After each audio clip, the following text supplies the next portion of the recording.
to say what it is. I bet I remember most of them. Relax.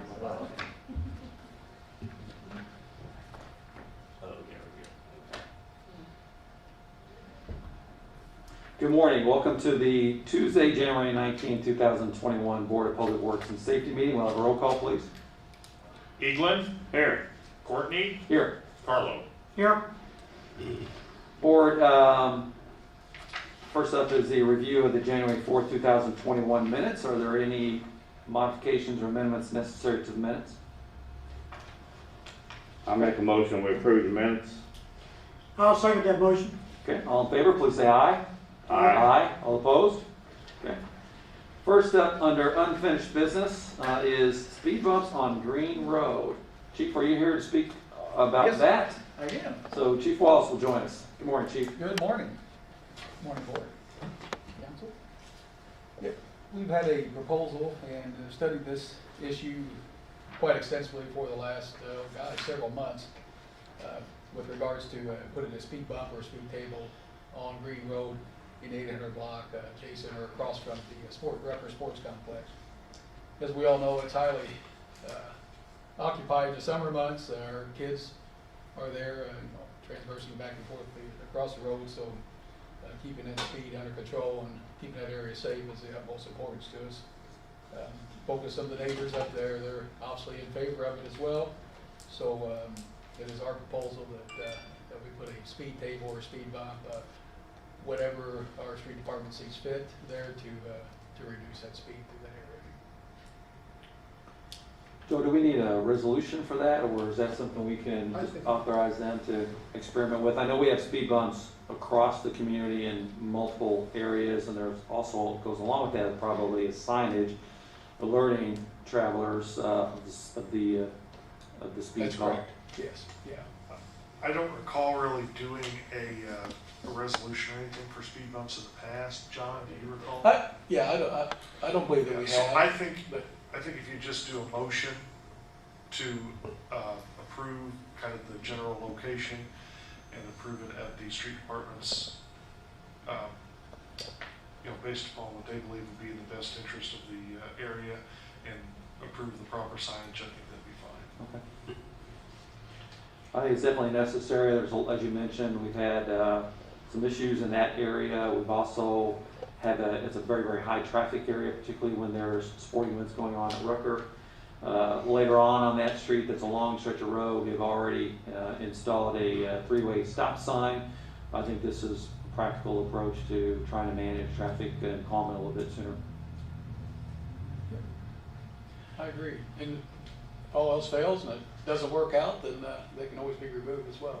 But yeah. Well, I'm happy to make a motion then that we approve Chief Wallace's request for speed bumps on Green Road near the entrance to a Rucker sports area with the appropriate signage alerting drivers of the speed bump in both directions.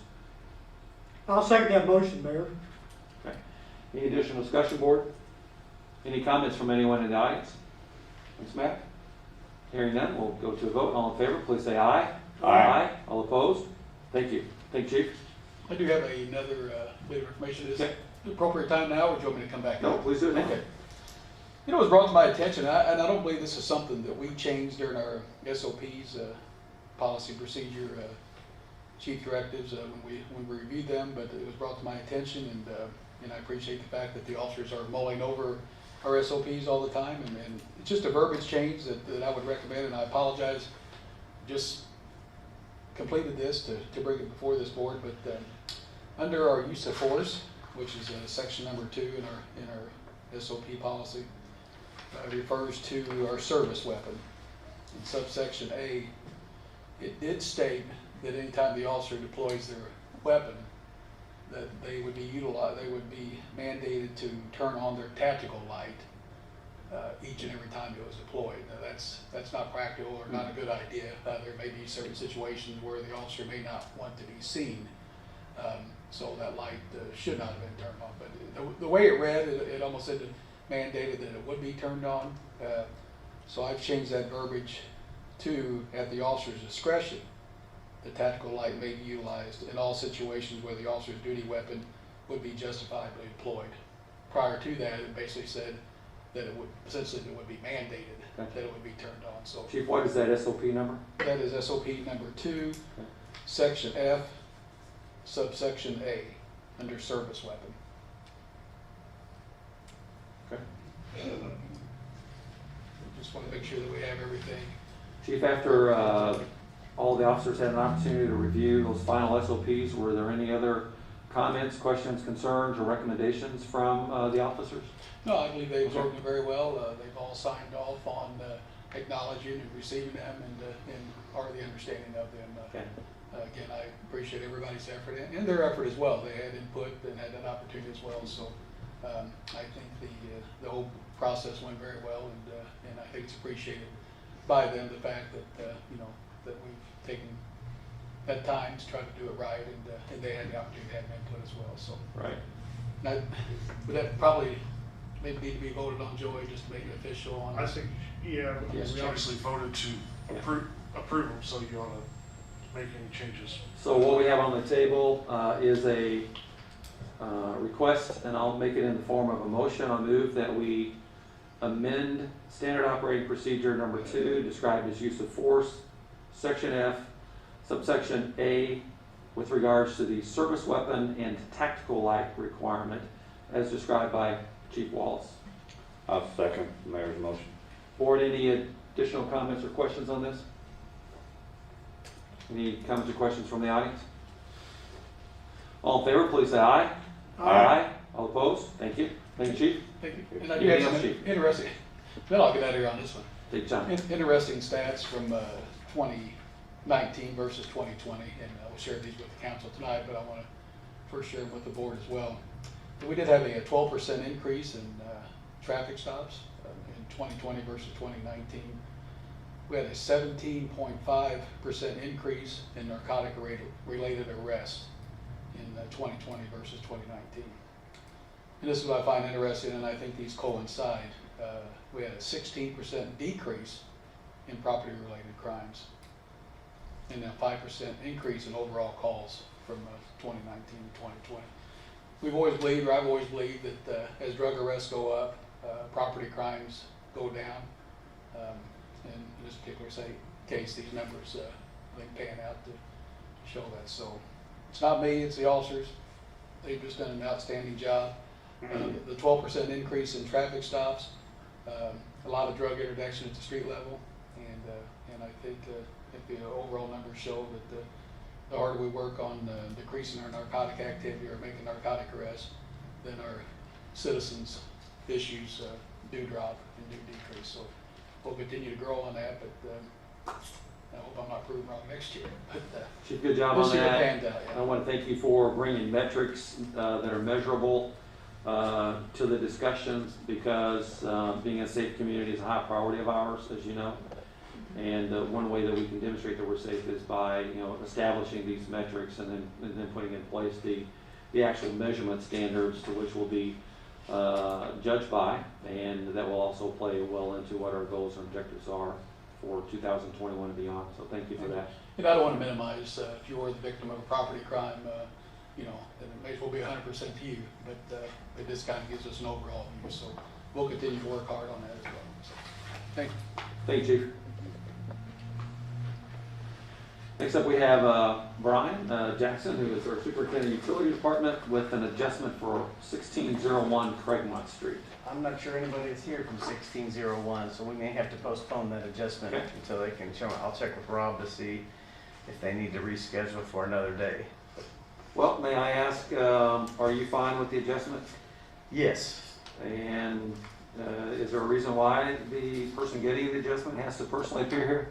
Yes, when it's over a certain dollar amount, many years ago they passed it. We used to bring all of them, everyone, no matter how small, and then we asked the State Board of Accounts if we could just raise that limit. So if it was above $500, then they would have to come in, because there aren't that many above 500. Okay. And so that's really a State Board of Accounts requirement, that the person make an appearance. I mean, and we can always increase that, because as you know, prices go up, we can change that to get fewer appearances here, because generally we know once we investigate whether it's a legitimate claim or not. And I've talked to Rob about that, but we just have to come up with some sort of dollar amount where we'd want to cut it off at. Okay. Currently it's 500 and I'm okay with raising that. Okay. But that's really just our policy right now. Okay. Thank Okay. you. We'll table this request until the first February meeting. Okay. Under new business, we have a street closure request for Madison cars and that's right on my agenda for July 31st, 2021. Someone here representing? Good afternoon, Oh, good morning. Hi. I'm Jim Wilkins with Kentucky and a Camaro and Firebird. This was kind of my brainstorm, I suppose. I have a situation, joint effort with the Central Indiana Camaro Club out of Indianapolis to put something on. The original concept was to utilize that lot, that vacant lot, parking area between Central and Poplar. I'm not sure where we might want to actually expand that. That was why I was kind of wanting some input eventually. I mean, that's a ways off. I do have Joe with Chillbillies on board, gonna open early and serve our coffee.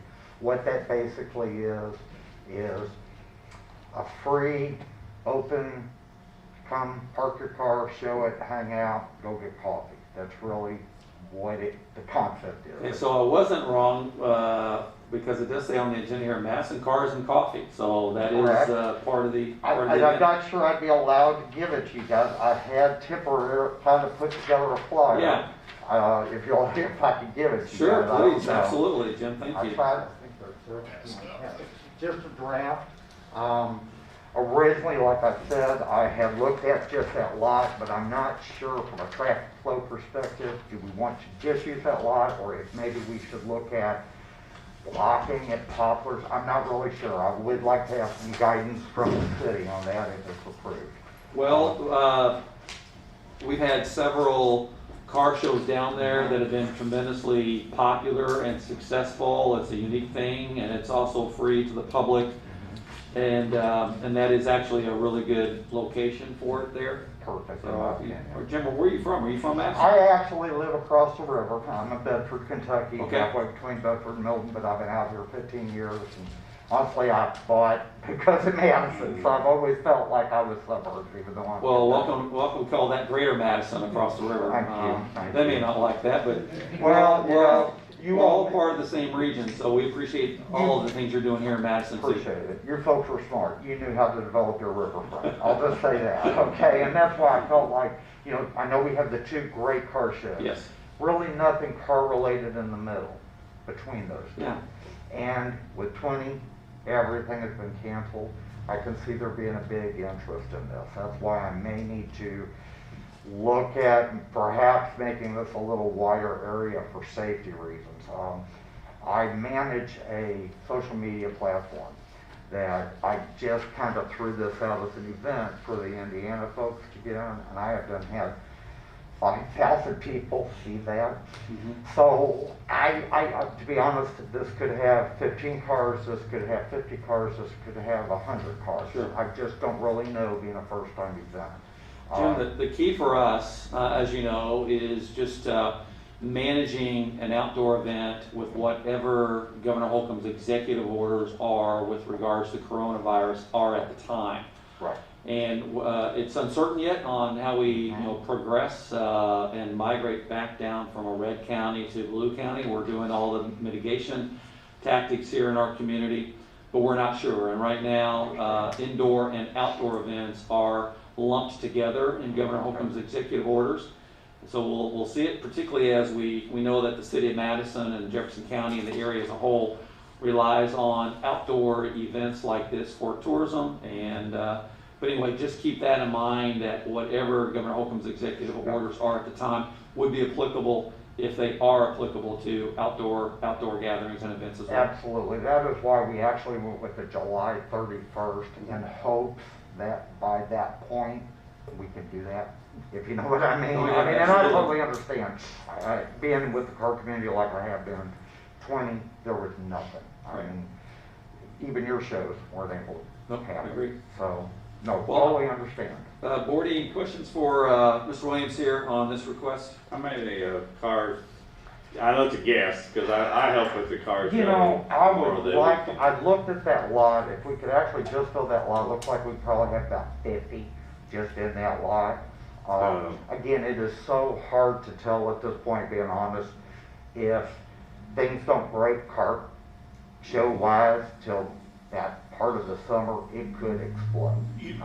I don't wanna lie, you know, if it did a first time, it's hard to tell. Board, just given what we've done in the past and looking at the times here, does it make sense to just close down Vaughn Drive from Poplar Street to West Street from 8 to 11:30? And that way it would allow people to walk along the road It would make to it, get their coffee. That would be it would a make good it safer. suggestion. it would be safer, and you could use one of those entries as your registration point. See, to be honest with this, in a cars and coffee, there really is no registration. There's really, them pull up, get a spot, pop their hood, go get coffee. But like hang Joe out. said, though, if you close the whole street, if you overflow from the parking lot, then you'd have access to the parking lot Yeah. on And Drive, I did think which about is a that, great idea. because they do have to walk from the parking lot over the kids' park to Chillbillies to get the, so I kind of thought about that. I was over here last week and I kind of looked at the lot, you know, sat there and tried to think what would make sense, but really, I'm open to whatever you folks were comfortable with. Joe, what was the modification you proposed, sir? Basically, that you would just add in, you would close the city parking lot between Poplar Street and Central Avenue and Vaughn Drive from Poplar Street to West Street. Okay, sounds fine to me. Is that okay with you, Mr. Williams? Absolutely. Board? Sounds good. Of course, you need to be, the street department, you will need to contact to get some barricades. Yep. You take care of those up and down, the barricades. Okay. And that's really all I think we'll need as far as items, to be honest with you. What was this resolution number? 2. Okay. We have a motion to approve resolution number 2-2021. Mayor, is this contingent upon the COVID restrictions? Yes. Add that to the amendment.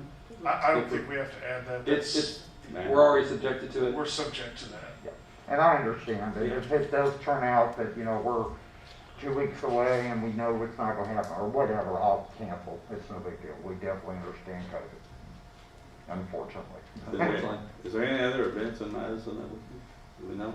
I had checked with, old Regina, I think. Okay. And they had sent me and said that the 31st, actually, we had proposed 2 dates in July, and we decided to go with the 31st again, just to try to push it off a little bit further in hopes that I wouldn't have to cancel it, to be honest with you, you know? Okay, well, do we have a motion? I make a motion to approve the street closure for the Madison Cars and Coffee with the amendments. And thank you for bringing your event to Madison. Thank you for having me. I'll second that motion. All right, any additional discussion? Any comments from the audience? Hearing none, all in favor, please say aye. Aye. All opposed? Mr. Williams, thank you for bringing this to Madison. We appreciate it. Good luck with everything. Thank you, appreciate it. You're welcome, sir. Next up, Mindy, our chief staff here. Are you handling the Gardner insurance renewal? Good morning. This is our property casualty renewal for the city of Madison. It's our buildings, vehicles, canine, etc. I know that Mr. Carlo and Mr. Eaglin were able to attend an in-depth meeting with Gardner Insurance last week to go through the entire policy, and representatives are here from Gardner today that I'm going to let them explain in detail and answer any questions you have about the policy renewal itself. So I'll turn it over to you, Greg. Okay, thank you. Hello, board. Good morning. Good morning. Does anyone need a copy of the proposal? No. No? Thank you for having us this morning. As Mindy indicated, we are looking at the renewal for your property, liabilities, canine, cyber policies with Gregory and Appel. So I have Andy Brown here with me again this year to share some information on the marketplace, elaborate on some of those types of details that we didn't cover or might not have covered last week. So with that being said, I'm going to turn it over to Andy to go through the market. Good morning, Andy. Welcome back. Yes, good morning, Mayor, Board. Good morning. Greg's given me the great opportunity to talk a little bit about some tougher news that, like, we haven't had enough tough news in 2020, right? And so the insurance market's cyclical. You know, it's called a hard or soft market. Insurance becomes less plentiful. The prices go up, and you know, frankly, from a property standpoint, that was already beginning even before the pandemic happened. The pandemic, unfortunately, has entrenched that harder, more difficult type market. Fewer insurance companies willing to participate on your property or any insured property. And that's due primarily to the catastrophic type events, the wildfires in California, the hurricanes, you know, and the tens of thousands of other significant property claims that we don't read about in the newspaper and all that. So the property market has been really challenged from a loss standpoint and a catastrophic standpoint. And because of that, we've seen pricing increasing from property carriers. You know, and unfortunately, the civil unrest, the riots that we all read about and perhaps seen firsthand. And then from a liability standpoint, I heard your police chief earlier and addressing the operating procedures, which I compliment for sure.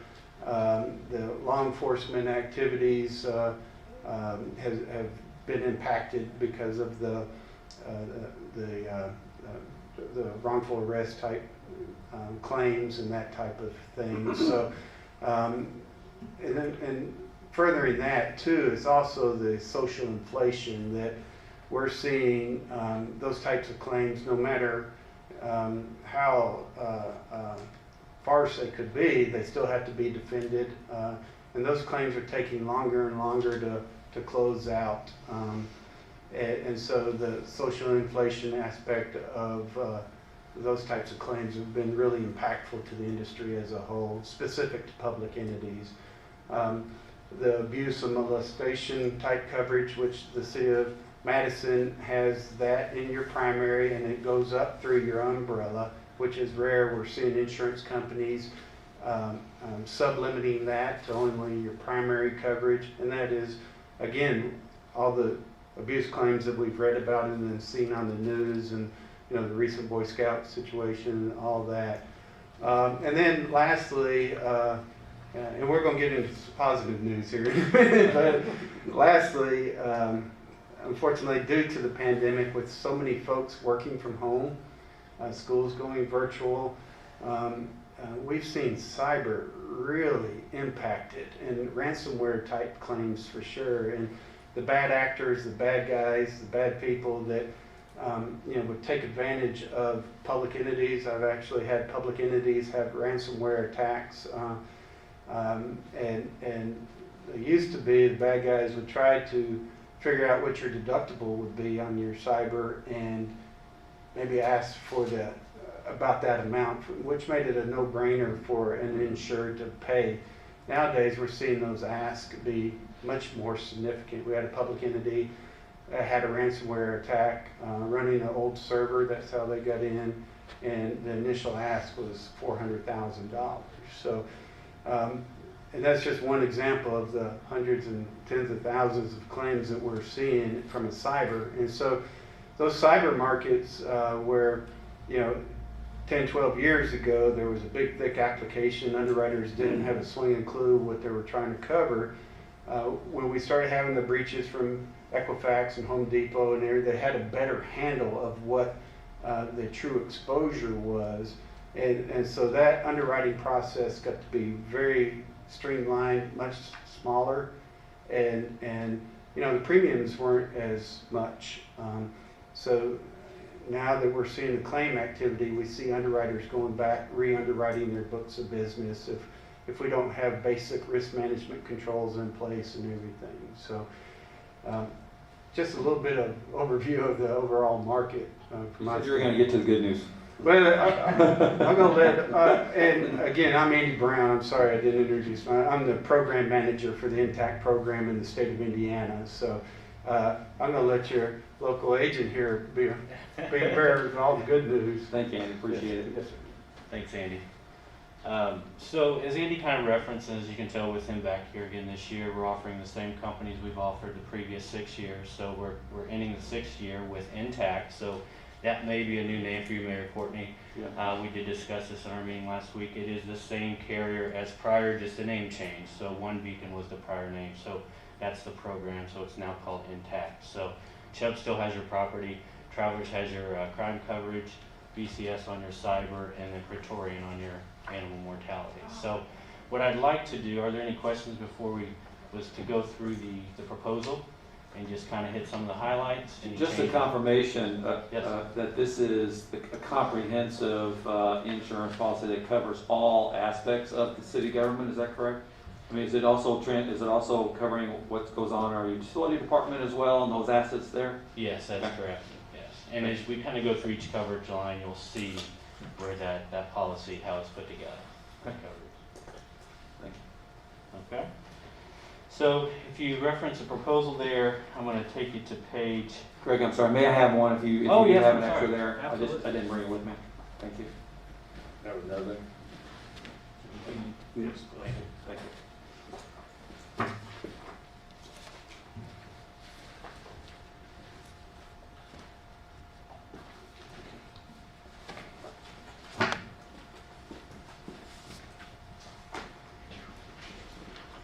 Okay, so again, I'm going to get to page number 4, and that's going to start with our property coverage section. So first line there, blanket building and contents, you see your total property values at $53,399.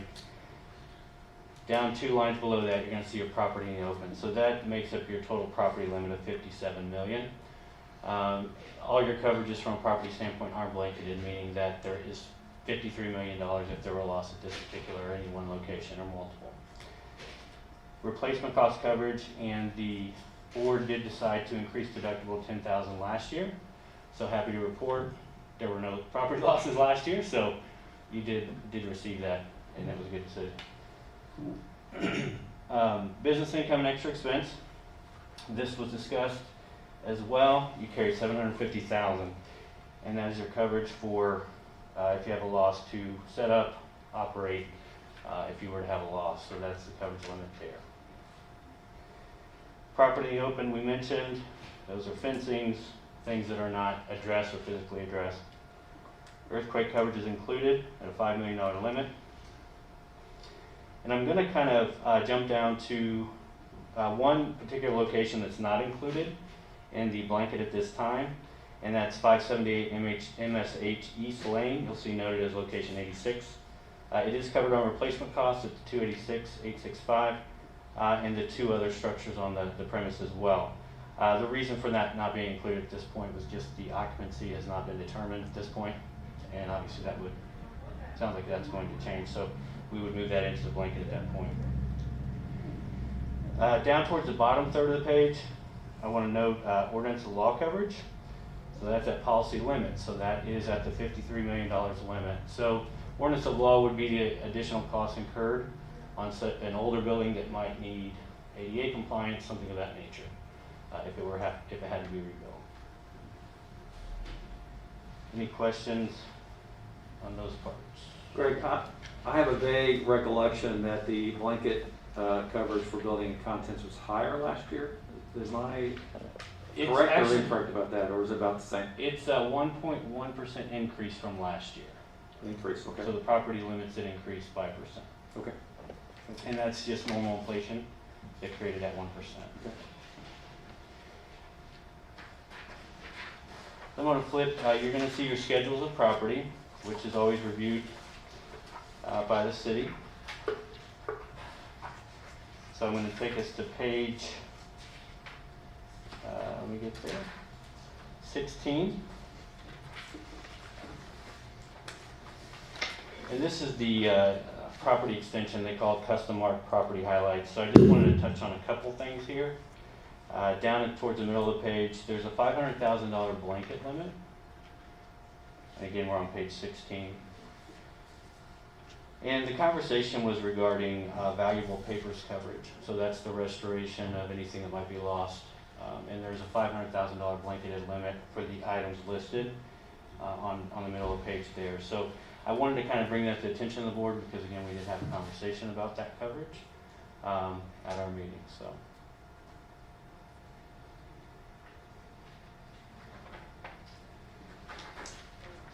And so beyond that, I'm going to flip you to page 17. I wanted to note a couple coverages there.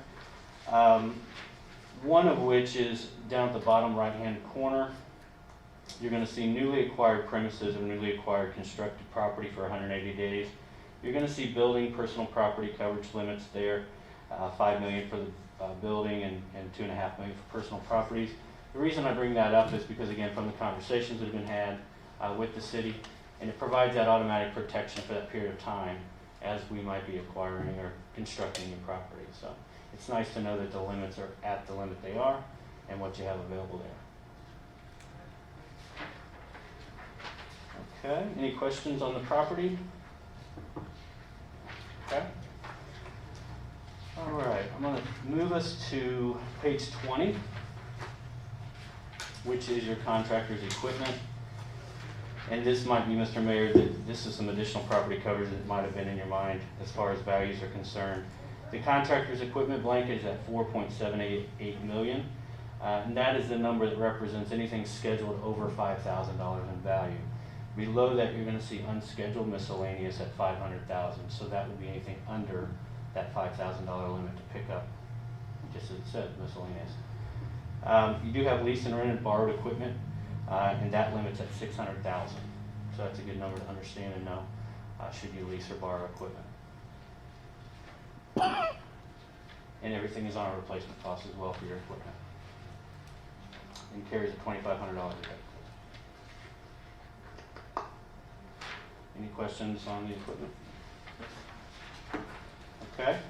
You're going to see your equipment schedules on the next several pages.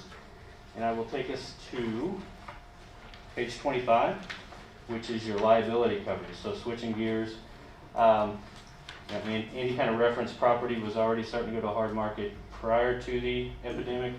And so it just kind of sped that process up.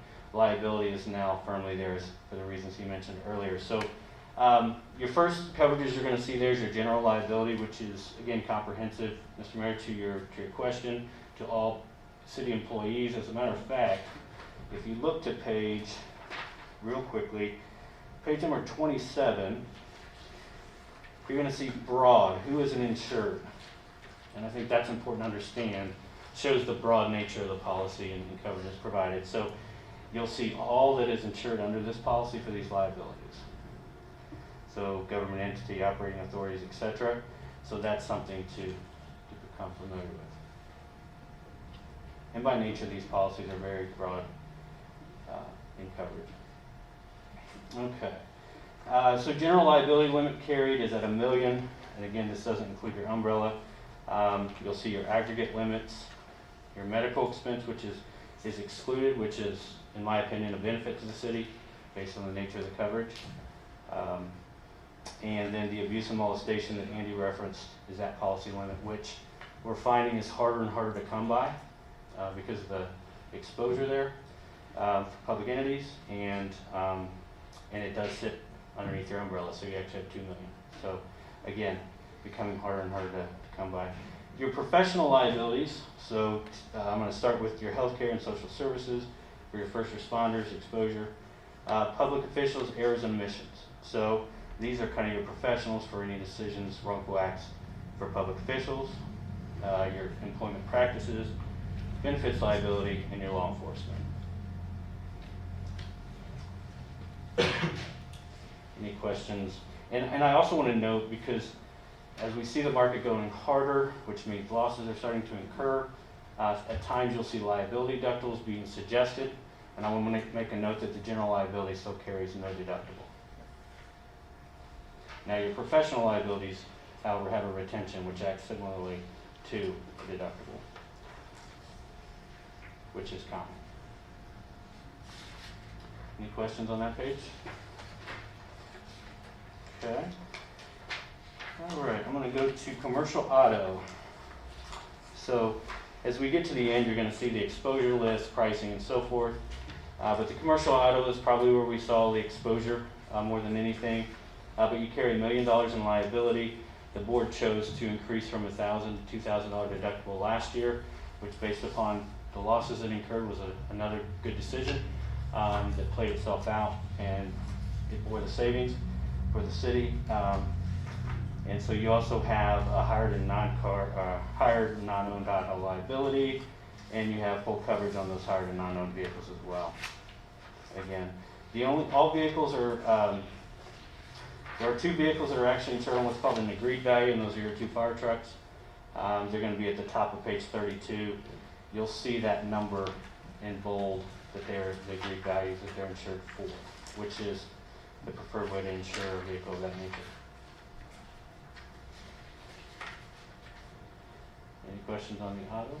And I will make a note that auto policies are rated on what's called a composite rate, which means you're not seeing all these endorsements. We make changes throughout the year, but they're not constantly endorsing and repricing back and forth throughout the year. So that's the way that most public entity carriers will price that out. And I know this is a time of year when most entities are doing changes and so forth. So. And then you're going to find your vehicle schedules on the next several pages. And that takes us to excess liability on page 36. And you do carry a $4 million limit there. And there is no retained limit that's on the policy. And then middle of the page, important to know what falls underneath that $4 million limit. And that's your general liability, auto liability, employer's liability, errors and omissions, employment practices, employment benefits, and sexual abuse. So again, those limits are at $5 million for those coverage lines.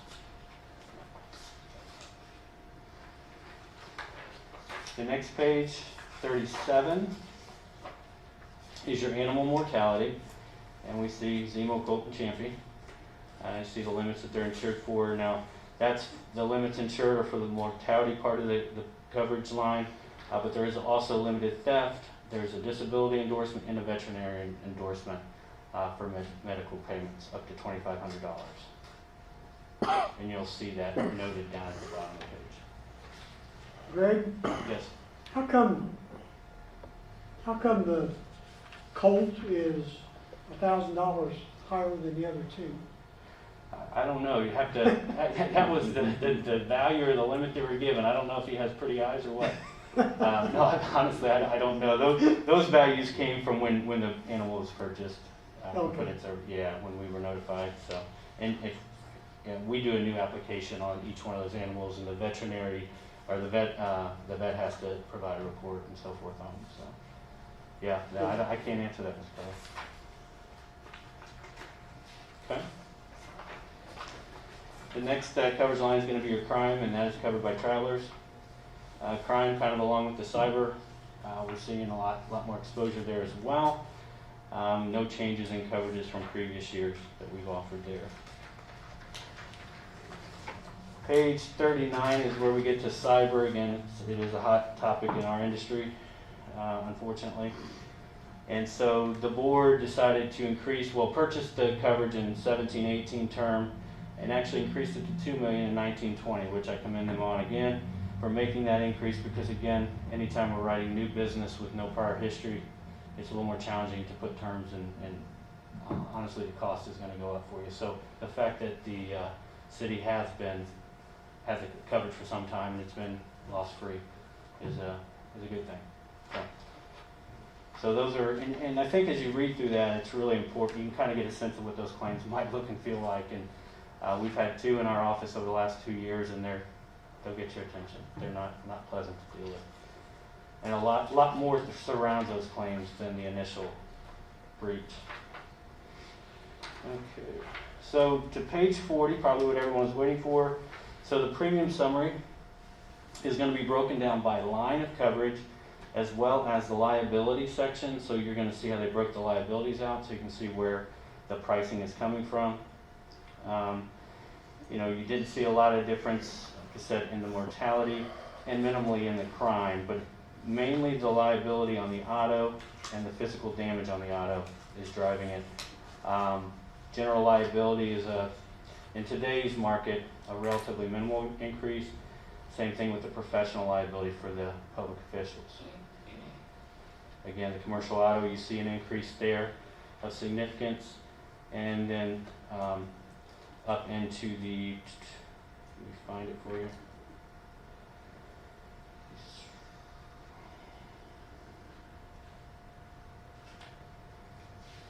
Where's your auto at?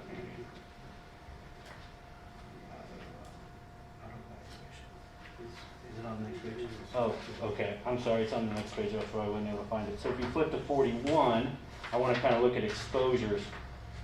So that 40 show you kind of what the premiums have done, percentages of each line.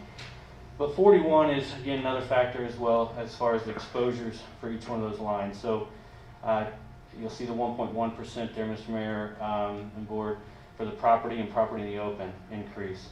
Electric data processing, unscheduled miscellaneous equipment, no change.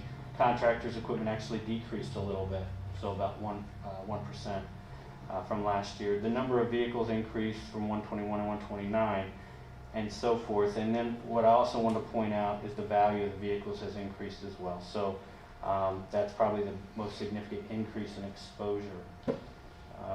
And then you can see your losses then at the bottom of the page over the last 5 years. Actually, I think we included 6 years.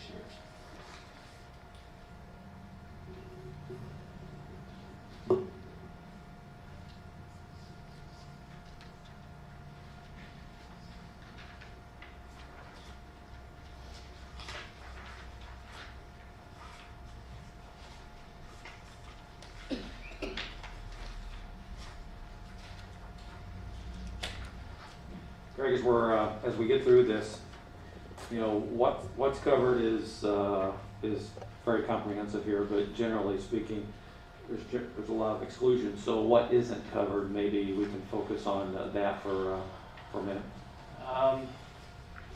That's a hard question to really answer. I mean, without a specific example. So we took terrorism out of all of our coverages? Actually, terrorism is included in the coverages. I thought I saw here where it says reject Chubb. You got a choice, Mayor, whether you want to reject terrorism or Gotcha. not. Okay. You'll see at the bottom of 40 where the savings would be for the rejection of terrorism. Okay.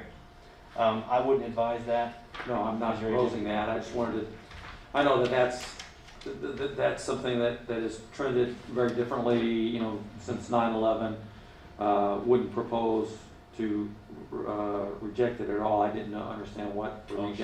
Sure. I assumed it was we were taking it out, but you're saying these are options to reduce our premium if we reduced our coverage for terrorism. That's correct. Okay.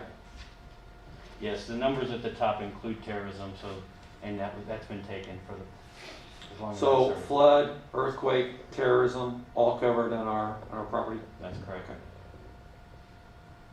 Now there are separate flood policies in addition to that are specific to locations, but Chubb does offer flood coverage as well within this. So Mayor, if I could just add a comment to that too. I mean, this is an extremely broad policy. You're insured by intact government risk, which by their name, all they do for a living is insure public entities throughout the country. Chubb's coverage form from a property standpoint is one of the broadest in the market. You know, Greg talked about the building ordinance or law. You know, we see most insurance companies sublimiting ordinance or law coverage. And what that is if you have a loss, the whole principle of insurance is you're not supposed to benefit from that loss. But if we have an older building that's been grandfathered in from code changes, electrical, ADA compliance, things of that nature, Chubb is offering you full policy limits to do that, whereas we see most insurance companies sublimiting that. So from a public entity standpoint, we all got buildings that have probably been grandfathered in. You have no sublimit on that. Additionally, to the intact government risk aspect, you saw the limits of liability, and those limits of liability are tort limits. So Indiana is a great public entity state. The most you can be sued for in the state of Indiana is $700,000 per person with a $5 million aggregate. So that's why you see that $5 million, the $1 million primary with the $4 million umbrella. But one of the benefits of the intact program is your defense costs do not erode that limit of liability. Now your deductible would apply, but your defense costs don't erode that limit of liability, which, as you know, defense can many times exceed what the indemnity aspect of a claim would be. So, Yeah, thank you, Andy, for those clarifications. Greg, what we're looking at here is to approve the policy extension from, I believe, January 24th to January 24th a year from now. That's correct. Yes, that's the term. Okay. Board, each of you had an opportunity to meet with Greg and Mindy to go over this individually. And then, Greg, thank you guys for being here today and giving such an extensive overview as well for the public. I'll entertain a motion to approve the renewal of this insurance policy. I'll make a motion, we renew the insurance policy with Gardner Insurance Agency. I'll second Carl's motion. Any discussion, board? Any comments or discussion from the audience? Take a vote. All in favor, please say aye. Aye. All opposed? Thank you. Thank you very much, gentlemen, Thank you, for board. being here today.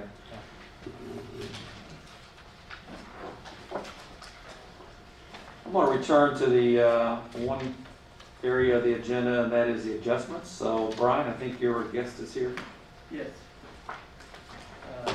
Miss Kent Nazzaro's here from 1601 Cragmont, and I'll come up and let her speak, tell you what happened, and then we Hi, can Nicole. Hi. Welcome.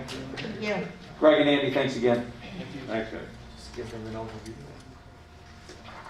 Hi, so I moved into the house on Cragmont Street in February. 3 people living in the home. I didn't receive my first bill until May, and it was $474. I kind of thought it was a bit high, but it had been a couple months, so I went ahead and paid the balance to 0, and then in June received another bill for $448.75 for that month. So I knew there was something going on with the water. Shortly after that, I arrived home and the main water line in the front yard was erupting everywhere. So there was a pretty extensive leak in the main water line of the house.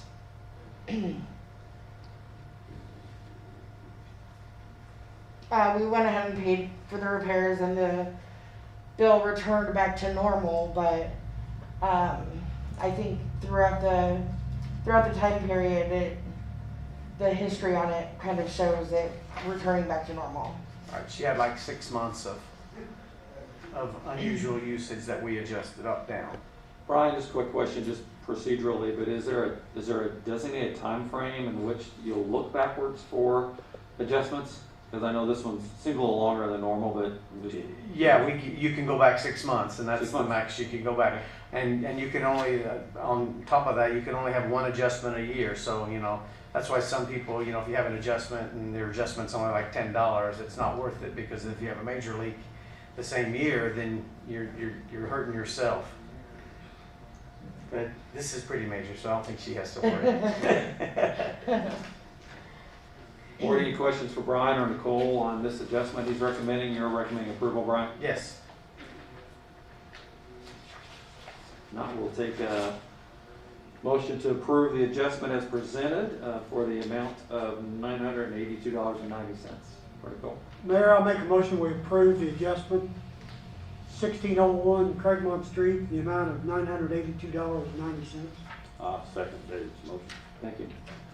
Any additional discussion? Any comments or questions from the audience? All in favor, please say aye. Aye. All opposed? Cole, thank you. Appreciate Thank it. Good luck. Have a wonderful day. Okay, moving on, the rest of the agenda, we have quite a few PACE applications, so I'll invite Nicole Shell up to discuss midpoint payments, new applications, and extensions.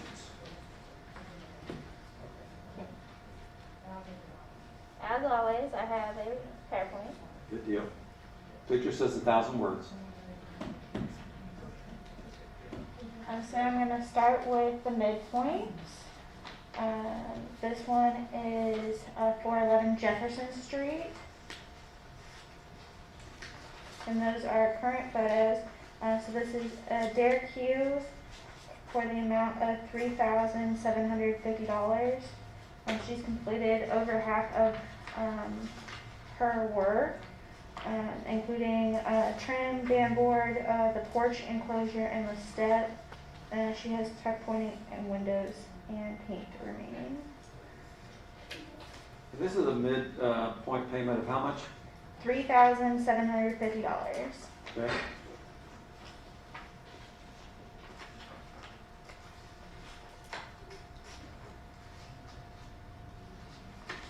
We can do both of the midpoint payments together, that'd be fine with me. Yep. The next midpoint is 518 Jefferson. This is for Eric Dodge for the same amount of $3,750. And he's primarily working on this front entrance, the landing, tuck pointing around it. I believe he has some trim work left to do. You don't have a front facade picture, do you? Okay. No, I do not have Okay. these two. Sorry. It's the green one in the middle of, just down the block from the courthouse, right there. On the east side, okay. Yes. Thank you. So moving on to applications. Well, if we could go ahead and maybe, let's do these in Dashes. sections, so. I make a motion, we approve the two midpoint claims at the 411 Jefferson Street and 518 Jefferson Street. I'll second that motion. Any additional discussion or comments from anyone in the audience? Hearing none, all in favor, please say aye. Aye. Aye. All opposed? Thank you. Thank you, Nicole. Both of those are approved. Okay. And now new applications. Yep, Give us a summary there. 16 applications, 4 of which are direct aid structure applications. So I'll start by going through the regular rehab application. This first one is 821 West 3rd Street, James Rice Jr. He is working on his window, which you can see is pretty deteriorated there on the west side of his house. And his grant amount is for $409.25.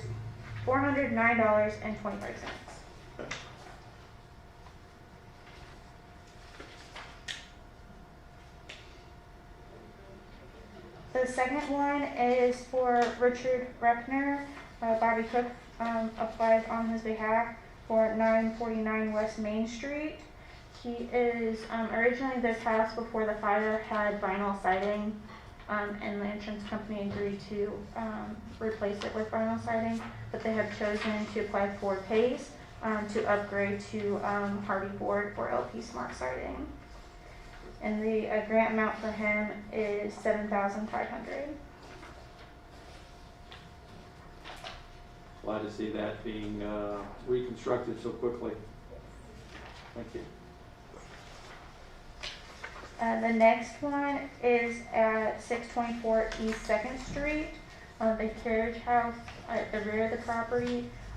Donald William Barble is applying for a grant of $7,500. He's going to be doing quite extensive work on this carriage house, and everything from brick, windows to gutters. Nicole, is that facing different? Is that facing East Street, or is that Or was that on Second Street? No, his house is on Second Street. And the carriage house is on, Baltimore. Yes, I believe it's Baltimore down there? Baltimore Okay. in an alley, yes. okay, okay, good. Well, Nicole, what was the amount requested? 7,500. It's different than what shows up on your sheet, Yeah. because he has above what the maximum is. So the amount? The maximum amount for the rehab grant 7,500. is $7,500. Yes. Assuming we have at least a 50% match with the Right. corner. Yes. Which is 100%. Okay. Now, does he plan on leaving that a carriage house, or is that gonna be something different? Is it gonna be a garage, or? I'm not sure Not sure. of the use. I love seeing the carriage houses redone. I know that Burke and Marcy did theirs down on First Street. Looks fantastic. Got this.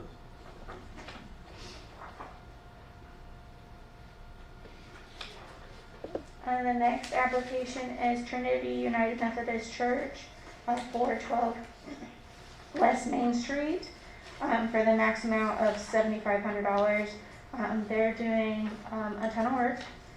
These are just two of several pages of small photos that they provided, but they're doing everything from tuck pointing, working on the stained glass windows, limestone steps, flashings, really about everything at the church.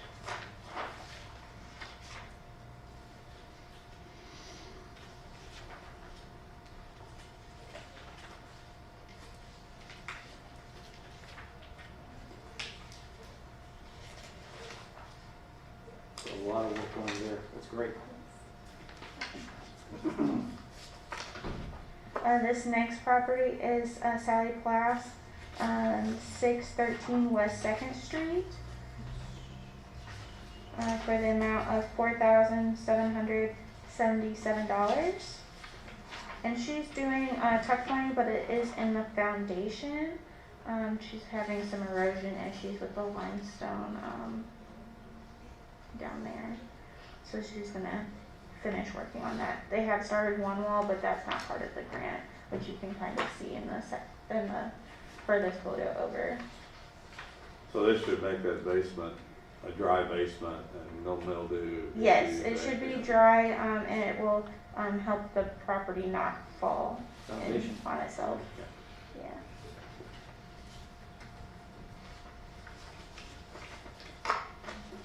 There's a lot of creek rock foundations around downtown Madison. And Sally's also working on this one at 309 Elm Street, for the amount of $1,094. Again, this is another foundation. You can see this one in the furthest photo from the facade photo that some of the stones are starting to fall out. So they're going to put those back and really fix that wall.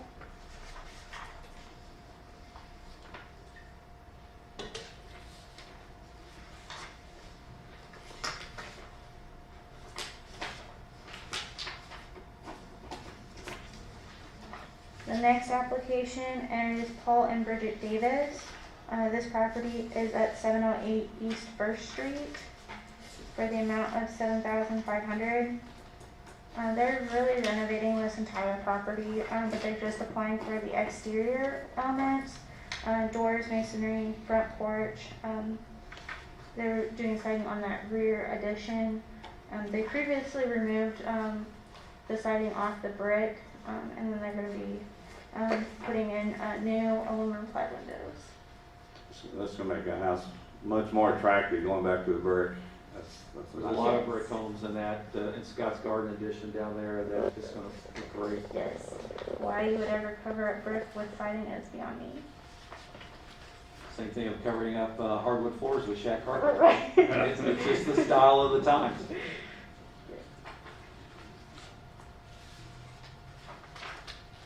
This next one is Sharon Dagger and the co-owners of the house at 215 East 4th Street, which is connected to that main structure on Jefferson.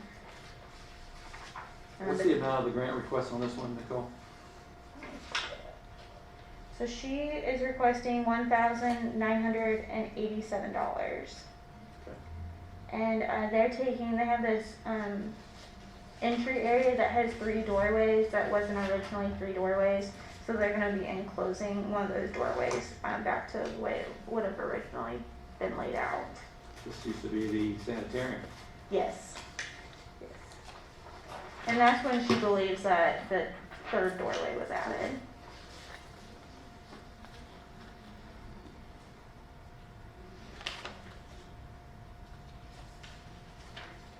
This next application is Marlene Baker at 910 West 2nd Street for the amount of $1,412.02. She is working on her 5 front windows, reglazing all of those windows, painting them, and then adding storm windows over top.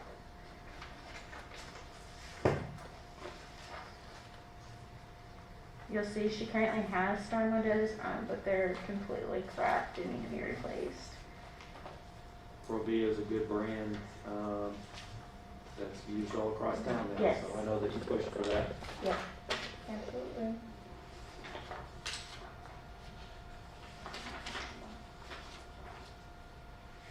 The next application is one of several by Jimmy Davis. D. Wolf Enterprise LLC is the property owner. This first one is 815 Walnut Street for the amount of $7,500. He is working on the concrete foundation of this building. He's going to be raising up, I believe it's just the back part, and pouring the new foundation because it's starting to fall in on itself. But he's also going to be working on the windows, tuck pointing on that one. On these, this next couple too, is there more exterior work happening? Such as, I know that they're doing tuck pointing, but are they gonna be, painting and, I don't know, is this already an occupied property? He did not include painting on these. I would assume at some point he will be painting, and some of them are occupied and others are not. Okay. This one in particular, I'm not sure on. The next one is 819 Walnut Street, 2 down from this one. I do not believe that this one is occupied, but it might be. It was previously, before Jimmy bought it. But this is for the amount of $7,500. This one he's working on the windows, doors, and then all the trim around those. Now, the reason I ask about this is that, we want to make sure these structures look like they've been restored, and particularly from the facade perspective. So we drive down Walnut Street or any of the other targeted areas where there's an investment, particularly, and I would consider this a co-investment by the city in that property. We want it to look like it has been renovated so that it does bring up property values in the entire area. So may ask you to follow up on the additional work that's being done at the same time we're doing it so we can accomplish that overall goal, particularly in targeted areas. Grateful that he's doing those down there. The work is definitely needed, but we also want it to look like it has been renovated when we're granting potentially tens of thousands of dollars. Yeah, my best guess is that he is intending to paint, but when you read the PACE guidelines, paint is not eligible for funding unless you do extensive work on the brick, for example. So that's my guess on why he did not include it on his applications. Sure. And my response to that would be, we should probably be looking at the total scope of work, and then the eligible scope of work that is that qualifies for a match with the grant, so we can get a good perspective on how much we're leveraging our dollars for. And that is again, the overall goal is to have these properties be restored, renovated in a way that it increases property values into the entire area, but also attracts additional investment. And leveraging is also an important aspect of our PACE programs we've talked about, so we can look at the entire scope, not just the scope that is eligible for partial matching with grant. Yeah, right now the way the PACE project works is anything included in their paperwork has to be completed within that year. So I know some people are hesitant, because if they change scopes that aren't eligible, then it basically eliminates them from being able to get their grant, even if it's not eligible. So we may talk about an amendment process to that. Thank you, Nicole. This next one is the last rehab project. I don't have paperwork for it, but it is 926 Walnut Street for the amount of $7,500. He is working on the windows, casings, doorways on this one. And I do believe that this one is occupied. Okay.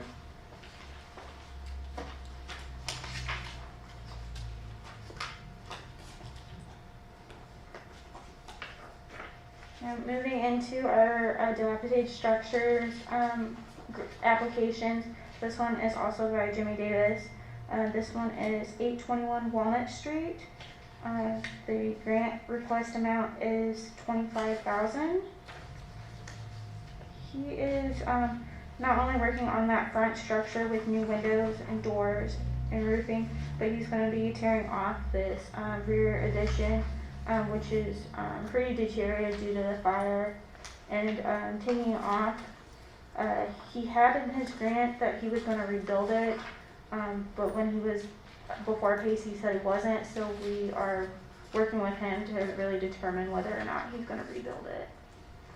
So they may take that down and not rebuild. Yes. But it's covered either way under his grant. Yeah, and I love seeing projects like this. A lot of these on that end of Walnut, you can see from Highway 421 as you come in and out of town.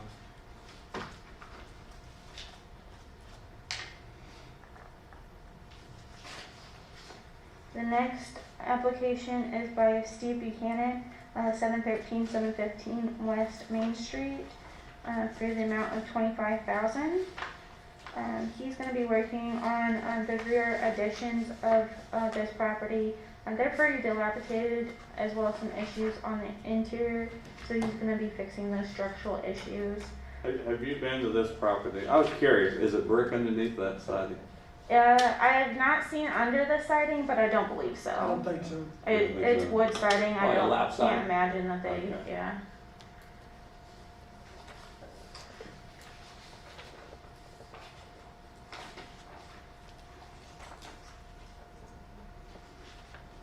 Our next application is our first Hilltop application. Buddy Dale LLC and Crafty 83 LLC, the Crafton Brothers, at 2042 Wilson Avenue, for the amount of $25,000. If you don't know this property, it's leaning pretty significantly. So they're going to be tearing off the roof structure and rebuilding the walls and putting it back together. So they will be taking out the part of the structure that's leaning towards Walnut Avenue. Yes. Mm-hmm. Yep. They're going to tear down that portion of the structure and rebuild. It don't look like it's got a foundation. Yeah. It's been like that for a long, long time. Yeah. The emphasis of what Nicole just described is, this is the first property utilizing the PACE program on Hilltop. And so when we modified the guidelines and added additional funding support for the PACE program last spring, early summer, we included the Hilltop because we have aging housing stock at the Hilltop too. And so, again, I'm grateful for everybody who's doing work on their properties, and particularly those who are tackling the dilapidated structures, both downtown on the Hilltop. It's fantastic. Mr. Crane used to live in this house. I think everybody knows Crane. Bob Craig? Yeah. Bob Crane. And then our last application is 716 West 3rd Street, for the amount of $25,000, which is different than on your sheet. During the PACE committee discussions, it was raised to the max amount, because you can see his overall was much higher than the 50%. But they're doing complete work on this property. They've already gutted it, but there are, most of the wall studs are damaged by termites, so they're going to be taking those out and replacing them.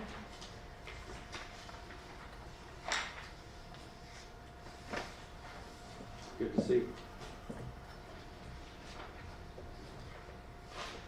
Nicole, before we vote on these applications, can you summarize the total? So there are 16 applications. What's the total grant and the total investment in the this portfolio? You always ask me the hard questions when I don't have You always access have to the my answers, that's computer. why I asked them. Yes, let me pull up my spreadsheet on my phone. And this, again, this includes a mix of regular rehab and dilapidated structures. While you're looking that up, Nicole, how much of the PACE program funds have been used for complete demolitions? 0. Interesting. Thank you. You're welcome. So the total requested, we started with a little over $313,000 in the round, and the total request was $162,000. Fantastic. There's a property on East Second. As a matter of fact, it's the first property right beside the new approach. I know it's changed hands a couple of times. Is that still within our PACE program? Yes. So. And it is my understanding it's in the process of being sold yet again. Again. Yes. Did we already award a PACE grant to that? We have not. Oh. I'm hoping if it's the owner that has reached out several times about that property, who he says he's closing on it. I'm not sure when, but he knows about the PACE and intends to apply. I know work has stopped and started a couple of times there. I noticed the other day I came by and it stopped again. Yes. Yeah. Probably borderline unsafe structure, what I've seen. Yeah. Okay. So board, I'd like to make a motion that we approve all 16 applications as presented. I'll second the mayor's motion. We have a motion and a second. Any additional discussion? Any comments or questions from the audience on these applications? Hearing none, all in favor, please say aye. Aye. All opposed? Thank you. And thank you to all of those who are taking on these projects. PACE extensions. I have 2 PACE extensions. The first one, Jim Pruitt is requesting a 12-month extension for 205 West 1st Street. His new deadline would be February 18th, 2022. And the second one is Andy Lytle on behalf of his business and partners at 202 Jefferson Street for the same extension of 12 months. New deadline being February 18th, 2022. I don't have a problem with either one of these requests. I make a motion we accept the extensions of 202 and 205. For a second. I'll second the That's motion. first. Any additional conversation? Any comments from the audience? Hearing none, all in favor, please say aye. Aye. All opposed? Thank you. Nicole, you're still here. I'm done. Oh, you're done? Oh, okay. I thought are you working on the contract for the grant No, administration? yes. Before you have a agreement with Cersei for Stellar, and it is an amendment to our original MOA with them. Since we combined all of our applications into one grant, Susan decided to change how much we were paying them. So it's actually less than our original agreement. So this is for the grant administration and program services totaling 37,000. Am I reading this correctly? Yeah, I don't have it in front of me, sorry. Okay. I'll tell you, we use Cersei for a variety of things, particularly just about everything that is OPA related, because compliance is an important element of all the different grants that we receive. And they do a very good job. Yes, absolutely. Yeah. So I will move that we approve. Then what's the term of this agreement, Nicole? I believe it's just for the process of Crystal Beach for the application, which has already been filed. They're finishing up the paperwork, but it has already been awarded. So I move that we approve the contract for grant administration and seller program services with SERPC as presented by Nicole. We have a second? I'll second the motion. Thank you. Board, any additional discussion? Comments or questions from the audience? Hearing none, all in favor, please say aye. Aye. All opposed? Thank you. Nicole, thank you. Thanks, now I'm done. Keep up the good work, Nicole. I'll just give her another plug with regards to preservation and planning and blight elimination and attracting additional investment into our historic area as well as our hilltop now. Next up, board, we have claims. Mayor, had an opportunity to review the claims. We have 2 sets of claims this morning. I'll make a motion that we approve both sets of claims as submitted. Second David's motion. Any additional discussion? All in favor, please say aye. Aye. All opposed? Thank you. Mayor's comments, not much today. We had a really busy December through a lot of our different boards. Tonight we have city council meeting, and Mayor Wallace will be back there again tonight, awarding several commendations for life-saving efforts by Madison Police Department. And he'll also be talking about January being Human Trafficking Awareness Month, which is an important topic that affects all of our communities. And Detective Scudder will be there talking about our efforts from a safety perspective as it relates to mitigating human trafficking in our community. Board, any additional comments or anything for the community? No. I make a motion, we adjourn. Second that motion. All in favor, please say aye. Aye. All opposed? Thank you, everyone.